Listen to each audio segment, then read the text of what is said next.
It's the mid-1980s in Southern California. Bright sun, hard shadows, the kind of air that smells like dust and hot metal. The production is military-heavy, strict, loud, built on rhythm and authority. Industry stories often place moments like this around sets that involved real uniforms, real weapons training, and real service advisors. Environments where the line between movie war and real war can get dangerously thin. And Clint Eastwood isn't just the star. He's the director, the man responsible for time, money, safety, and the mood of the entire machine. By this point, Clint has already built a reputation in Hollywood that's almost mythical. Efficient sets, minimal drama, no screaming for the sake of ego. Articles and film industry commentary regularly note his fast, decisive approach as a director, often moving quickly. Not wasting takes, not feeding chaos. Collider. That matters here, because on a set like this, the schedule is oxygen. Every extra hour burns money. Every delay creates tension. Every mistake becomes somebody's career problem. And then you add something else. Veterans. Not actors pretending. Real men who've worn the uniform, some hired as advisors, some brought in for authenticity, some just visiting, invited by someone in production. And Clint, publicly, has been clear about one thing. Whatever people think of his politics or persona, he's always sympathetic to veterans. BBC. So when a veteran on that set starts shaking, really shaking, this isn't just a human moment. It becomes a test of whether the production values people over product. A test of whether the man with the steely stare is only a legend on screen, or whether he's one when it counts. Cut. The word didn't come through a megaphone. It came from Clint Eastwood, quiet, flat, final. And when it did, 70 crew members stopped moving like someone pulled the power from the entire set. A camera kept rolling for half a second longer, then died. Because Clint wasn't looking at the lights, or the marks on the ground, or the actor waiting for his close-up. He was staring at a man in the corner, a veteran, hands shaking so hard he couldn't keep his coffee from spilling down his fingers. The kind of shaking you don't fake for attention. The kind that looks like the body is arguing with the mind. The assistant director was already stepping forward, ready to handle it, ready to keep the machine moving, ready to protect the schedule. But Clint raised one hand, not angry, not dramatic, just stopping the world. And then he did something no one expected from the toughest face in Hollywood. He walked off the set. Not to his trailer, not to the producers. He walked straight to the veteran. And what happened next didn't just change the day. Crew members recalled it changed how everyone on that production understood power, respect, and what a legend is supposed to do when the cameras aren't pointed at him. Because the real story isn't that Clint stopped a shoot. It's why he stopped it. And the choice he made after that one calm move would break the crew in the best way. The veteran's name, in most retellings, changes. Some stories call him a former Marine, others say Army, some say Vietnam, some don't specify. So this story won't pretend to know what can't be verified. But the details that repeat, the ones crew members recalled, the ones that show up again and again in industry storytelling, are the human details. He's not a young guy. He's older than the PAs sprinting across the set with clipboards. His hair's cut short in that old military way that never quite leaves you. And the hands. Those hands are the whole reason the story exists. They shake like a motor misfiring, like the nerves are sparking. Not constant at first, more like waves. A few minutes of calm, then the tremor hits again. He tries to hide it the way men from that generation hide everything, by shrinking into the corner. By forcing a smile, by pretending he's fine. He holds a paper cup of coffee like it's an anchor, but the cup rattles, the liquid ripples, a dark line spills over the rim and runs down his knuckles. Someone notices, then someone else. A production assistant looks away, because looking feels like staring. A costume person whispers, "Is he okay?" Then the wrong person enters the moment, not a villain with a mustache, not a movie bad guy.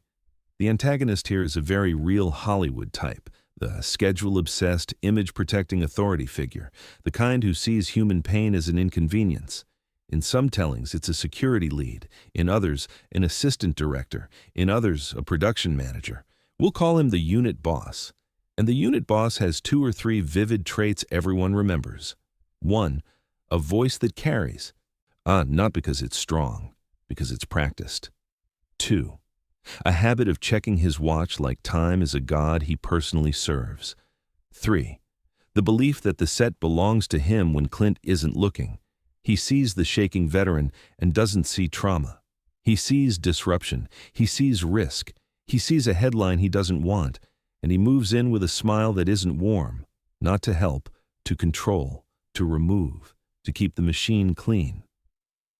The veteran tries to steady his hands. He fails. And in that tiny failure, the whole day tilts. Beat 1. The quiet warning. At first, it's small. The veteran's cup shakes. A few drops spill. He wipes his hand on his pants like a kid who doesn't want to be scolded. A background actor, young, muscles, fresh haircut, glances over and looks confused. He doesn't understand the look in the veteran's eyes. The unit boss steps in. He leans close, voice low but sharp. "Sir, we need you off to the side. You're in the way." The veteran nods too fast, apologizes without being asked. He tries to step back. His boot catches a cable, not enough to fall, just enough to make the tremor worse. A grip reaches out instinctively, catches his elbow, and the veteran flinches, not from pain, from touch, from surprise, from memory. A moment of silence spreads, thin, electric. And then the unit boss snaps into action like he's been waiting for permission.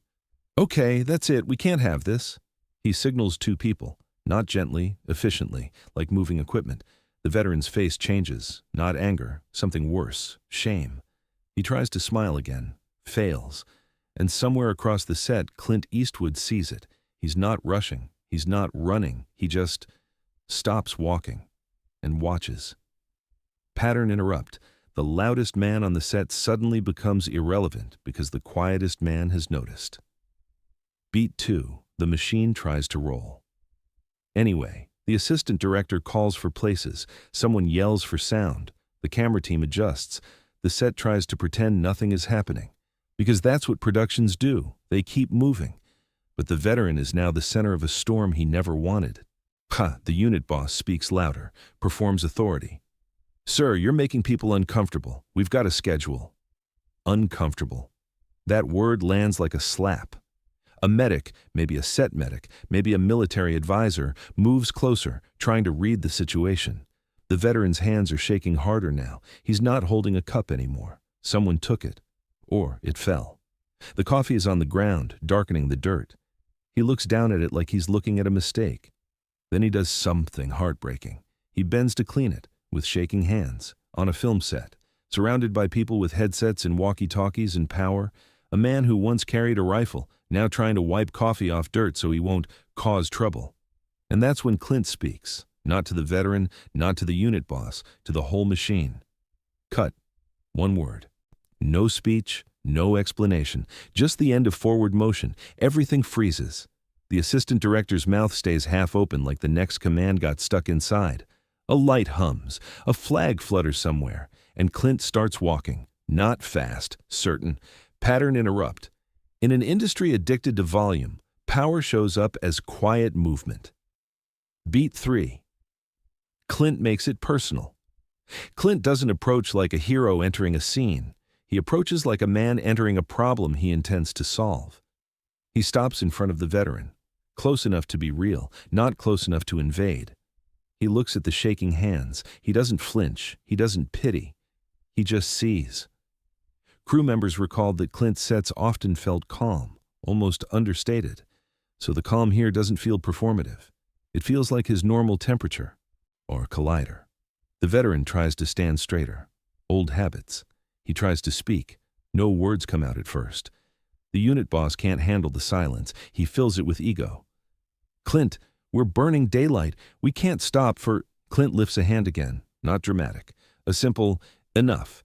He turns his head slightly toward the unit boss, eyes still calm, and says, low, "Give us a minute." The unit boss laughs. 1 sharp breath. "A minute? We're already behind. We've got payroll. We've got—" Clint doesn't argue. He doesn't escalate. He just repeats softer. Give us a minute. The set goes quiet in a new way. Not awkward quiet. Respect quiet. Because now it's not about the veteran. It's about who runs the set and whether power on this production is going to be used to protect the schedule or protect a person. Clint turns back to the veteran. He speaks like he's talking to someone he trusts. You want to sit down? The veteran nods once. Clint doesn't call for someone else to do it. He grabs a chair himself, one of those folding chairs that always seem to exist on set, and places it in front of the veteran. The chair scrapes the ground. That sound feels loud in the silence. The veteran sits. His hands are still shaking, but his shoulders drop a little, like the body heard permission. Clint crouches slightly, not kneeling like a saint, not towering like a boss, just leveling the space. And he asks a question that isn't about the film. You okay? Two simple words, the hardest words in the world for some men to answer. The veteran swallows. His eyes look wet, but he doesn't cry. Not yet. He nods, but then shakes his head, contradicting himself in the way trauma contradicts everything. And then the veteran whispers something we won't pretend to quote exactly. But crew members recalled the meaning, the sounds, the bangs, the shouting. It was pulling him back somewhere he didn't want to go. Clint listens without interrupting. No lecture, no thank you for your service performance. Just listening. And that is where the open loop tightens. Because now the unit boss is watching Clint choose something that threatens the whole system. And the unit boss is about to make it a fight. The unit boss steps forward like he's entering a courtroom. He wants witnesses. He wants to win publicly. And he starts talking. Not short sentences, long ones, ego-filled ones, the kind of speech that sounds logical until you realize it has no heart. Clint, with all respect, this is a professional environment. We can't have somebody here who's unstable. The crew is distracted, the actors are distracted, and we're risking safety. We've got equipment, cables, moving vehicles. We've got stunts later. If something happens, it's on us. And frankly, it's on you. The studio expects results. The producers are watching this schedule. We're not running a therapy session. We're making a movie. He keeps going. Because men like this believe momentum equals truth.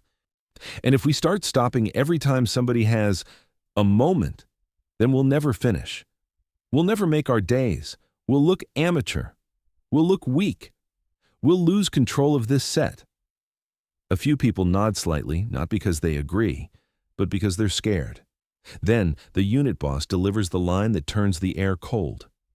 So let's get him out of here, now, quietly, and let's roll. He says it like he's doing everyone a favor, and Clint Eastwood stands up, slow, like a door closing. He looks at the unit boss, no smile, no glare.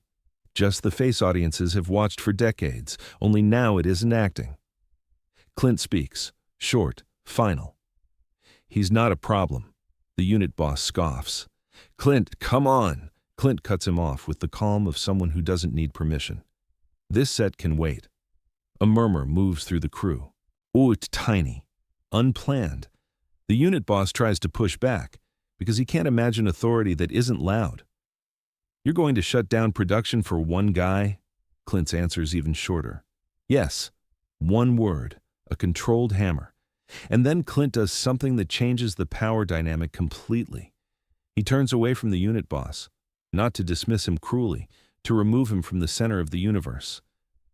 Clint speaks to the assistant director. We're taking 10. 10 minutes. On a film set, that's a statement. It means the machine stops. It means the schedule bends. It means the director just declared what matters. The assistant director hesitates, trained to obey the chain of command, trained to fear the clock. Then he nods. Taking 10! And the set exhales like it's been underwater. People step back. Sound team lowers gear. Someone kills a motor. The unit boss is still standing there, stunned, embarrassed, losing. But he tries one last move, quiet threat. You know this is going to get back to the studio. Clint finally looks at him again, and his voice is low enough that people lean in. Let it. 2 words, that's it. The veteran's hands are still shaking. But now, for the first time, the shaking isn't the most powerful thing in the scene. The most powerful thing is the silence of a crew watching a legend use his authority not to dominate, but but to protect. And right there, the open loop starts racing toward closure. Because Clint isn't done, he's about to do the thing that broke the crew, not with anger, with something rarer. Those 10 minutes don't feel like 10 minutes. They feel like a reset. Someone brings water, not coffee. Water. Someone finds shade because the sun is suddenly too bright, like the world forgot to be gentle. Clint stays close, but not suffocating. He lets the veteran breathe. And then, quietly, Clint makes a call, or tells someone to make it, not a showy call, a practical one. Get him somewhere cool, get him checked, get him a ride if he needs it. No cameras, no press, no look at me moment, just action. Industry stories say this is the part the crew never forgot, because Clint could have handed it off. He didn't. He made it personal. And here's the ripple. When the set returns to work, the mood is different. The crew moves softer, the voices lower. Even the actors, usually wrapped up in their own nerves, carry themselves with a new kind of respect. And the unit boss? He doesn't disappear, but his power does. Because the crew has now witnessed something Hollywood rarely gives them. A leader choosing the vulnerable over the efficient. Over the next days, the story spreads the way set stories always spread, through grips to other grips, through makeup trailers, through editors who hear it secondhand, not as gossip, as proof. And Clint's public image, often misunderstood as cold, gains another layer. The BBC clip where he says he's always sympathetic to veterans becomes more than a quote. It becomes a behavior people can believe. BBC and the larger industry lesson lands too. Eastwood's speed and efficiency as a director isn't just about saving money. It's about control, so that when something truly important happens, he can stop the machine without losing the film. Collider. That's a different kind of mastery, not just filmmaking, leadership.